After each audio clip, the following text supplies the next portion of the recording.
an ba an yi ma mutanen nan wani abin da zai zamanto ko a wani wuri aka boye da su aka kafa musu kyamara za su ji tsoron fada irin wayannan banza maganganu ba, wallahi akwai damuwa.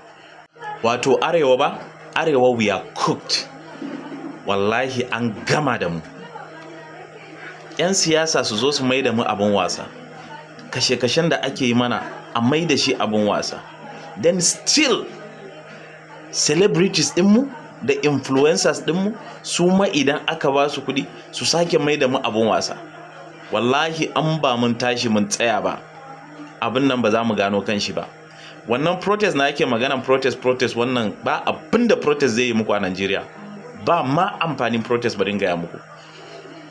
Kun ga irin wayannan tsirarin mutanen da 'ya'yan talakawa kamar mu wayanda suke hawo su kafa kyamara suna maganan yi mana wannan, ai dariya suke mana, because duk kashe mutanen da ake fiyaɗen da ake yi ma matan mutane, har ana kafa bidiyo ana fiyaɗe ma matan mutane, ana kashe mutum akan kyamara, a sa kyamara ana kashe mana mutane, har general na sojoji ba su kwabce ba.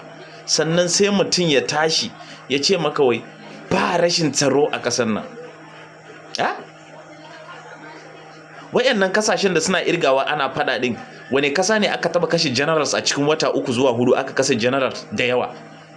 Yakin kasa da kasa makena, generals guda nawa aka kashe a cikin watanni 2 zuwa 3? Kafin ka ji an kashe musu general wani babba a gidan soja ma, wallahi sai ya dau lokaci. Amma mu ba fadan kasa da kasa yake ba, kawai ta'addancin cikin kasa ne, amma har sojoji ake kashewa. Ta yaya zaka hada irin wannan abun da ta'addancin da yakin kasa da kasa? Ta yaya za ka fara compare to those abin nan, wai mu wai ba abin da muka gani?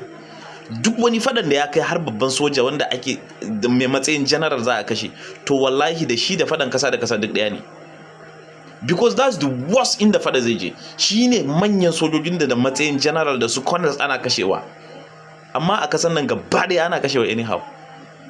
Wai har wani dan talaka zai iya tashi, shin da ba wai ya tashi a can sama ba, balle a ce bai san me ake ji ba, saboda an dan bashi wasu yan kudaden da ba za su kai ka siye gida a outside country ka je ka buya ba. Zaka kara dawa cikin talakawa ka zauna don uban mutum?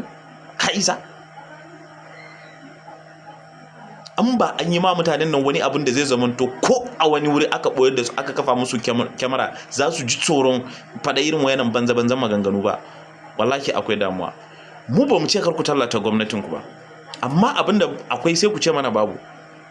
Wai har kuna neman ku kwantar mana da hankali wai akan cewa wai Allah ya isa wallahi.